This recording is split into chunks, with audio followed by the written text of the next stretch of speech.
बहू, तुम्हारे माँ बाप ने तुम्हें कुछ सिखाया है भी कि नहीं? जब देखो घर में बिना सिर पर पल्लू लिए घूमती रहती हो। भूलो मत, अब तुम्हारी शादी हो गई है। अब तुम्हें इस घर के अनुसार ढलना होगा और यहाँ के कुछ रिवाज हैं जो बहू को निभाने पड़ते हैं। मुझे यूँ तुम्हारा घर में घूमना बिल्कुल अच्छा नहीं लगता।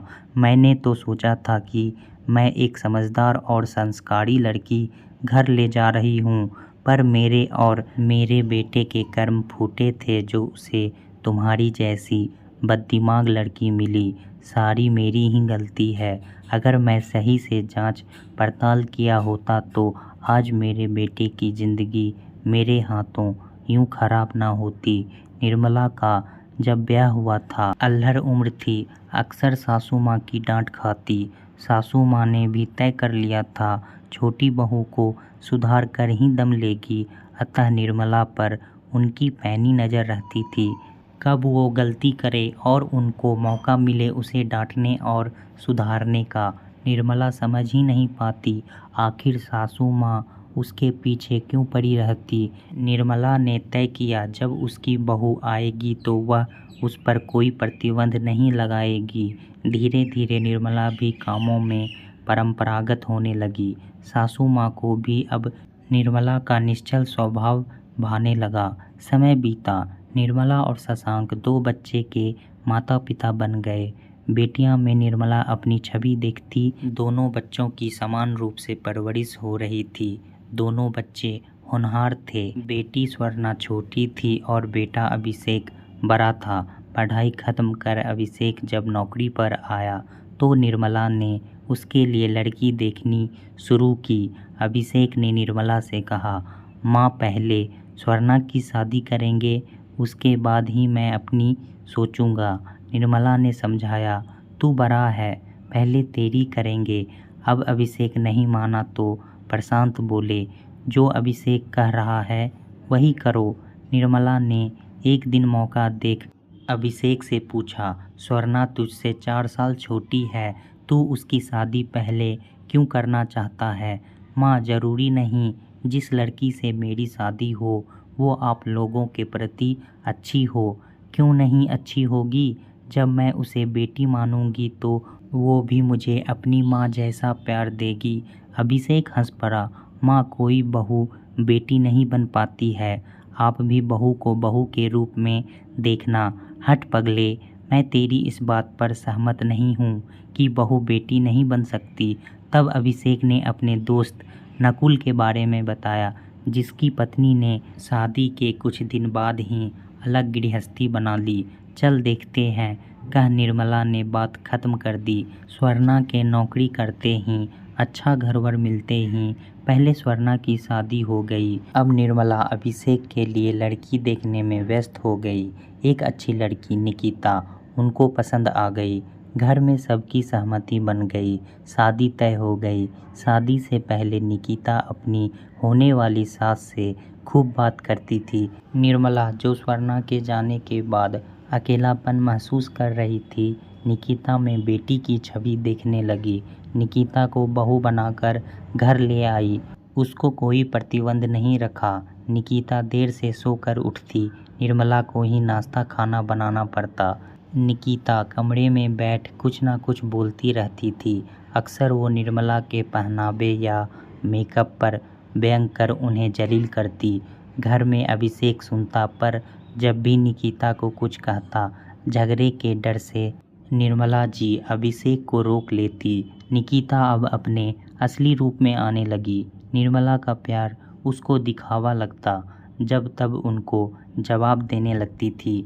ऑफिस से आ मोबाइल पर रहती। कभी अभिषेक बोलता भी, निकिता मम्मी इतना काम करती है, तुम भी कुछ उनकी मदद कर दिया करो। निकिता तुरंत ऑफिस के काम का रोना रोती। अभिषेक को समझ में आ रहा था निकिता आलसी या ज़्यादा आराम से उसकी आदत बिगड़ गई, क्योंकि अपने मायके में तो सारा काम करती थी। अभिषेक खुद ही रसोई में माँ की मदद करने लगा। निर्मला और अभिषेक दोनों ही घर की शांति भंग नहीं करना चाहते थे। एक दिन निर्मला की किटी थी। उनकी किटी में थीम चलता था, उनकी उम्र के लोग उसी में एंजॉय करते थे। निर्मला ने निकिता से कहा, आज तुम्हारी छुट्टी है, लंच तुम बना लेना, मेरी किटी है, मुझे वहाँ समय से पहुँचना है। थीम के अनुसार निर्मला जी कुर्ते के साथ लॉन्ग स्कर्ट और उस पर बनारसी चुन्नी ली थी। निकिता ने देखा तो व्यंग से मुस्कुरा दी, बोली, माँ अब आप लोगों को कौन देखेगा, जो आप लोग इतना सजते संवरते हो। अब तो पतझड़ शुरू हो गया है। निर्मला हस्तप्रभ हो गई। जिसको बेटी मानती आई, कभी किसी चीज़ के लिए टोका नहीं। वो अपनी माँ समान सास को इस तरह व्यंग कर जलील कर रही। पहले सास की सुनती आई थी, अब उनकी जगह बहू ने ले लिया। माना उनका पतझड़ समय शुरू हो गया, पर जीने के लिए तो शौक जिंदा रखना पड़ता है। अभिषेक सब कुछ सुन रहा था। गाड़ी की चाबी ले माँ के पास आया। चलो माँ, आपको किटी में छोड़ आऊँ। वैसे निकिता, तुम्हारी मम्मी तो जींस भी पहनती है, वो तो माँ से भी बड़ी है। पतझड़ तो उनका बहुत आगे चल रहा है, पर मैं उनकी आलोचना नहीं कर रहा हूँ। पहनने की कोई उम्र नहीं होती। अगर माँ की सहेलियाँ इस तरह एंजॉय करती है तो अच्छी बात है, नवीनता तो बनी रहती। तुम भी इन पतझड़ वालों से सीख लो, जो आपस में एक दूसरे को प्रोत्साहित करते हैं। तुम लोग तो टी शर्ट और पैजामे में ही ज़िंदगी गुजार देते हो, इसी में अपने को मॉडर्न समझते हो, जबकि मॉडर्न विचारों से होना चाहिए। तुम्हें तो माँ के साथ होना चाहिए। तुम भी एक स्त्री हो, एक दिन तुम्हें भी पतझड़ के दौर से गुजरना होगा, तब कहीं तुम्हारी बहू भी इस तरह ना बोल दे। निकिता सन्न रह गई। उसे अभिषेक से इस जवाब की अपेक्षा नहीं थी। अभिषेक ने बात सही भी कही।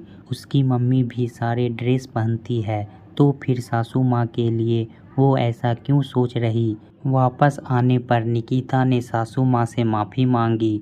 अगले दिन निकिता के स्टेटस पर निकिता और निर्मला जी की जींस टॉप में ली गई सेल्फी लगी थी। सखियों, लोग अक्सर बढ़ती उम्र को इतना क्यों जताते, उम्र हो गई, क्या ये सही है।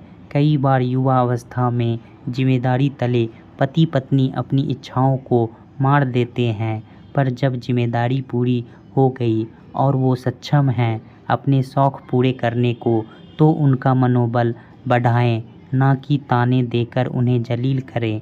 दोस्तों, बेटे की शादी करते वक्त सभी माँ बहू को बेटी बनाकर रखने का वादा करती है, पर उस वादे पर खरा उतरना दोनों के लिए मुश्किल होता है और इसी खींचातान में परिवार टूटने लगता है। सास और बहू का रिश्ता खट्टा मीठा होता है, पर रिश्ते में अपनेपन और प्यार की वजह से ही वह रिश्ता कायम रह पाता है। इसलिए हमें अपने आपसी संबंध को अच्छा बनाने के लिए समय देने की आवश्यकता होती है।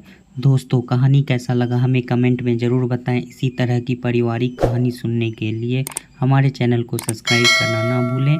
धन्यवाद।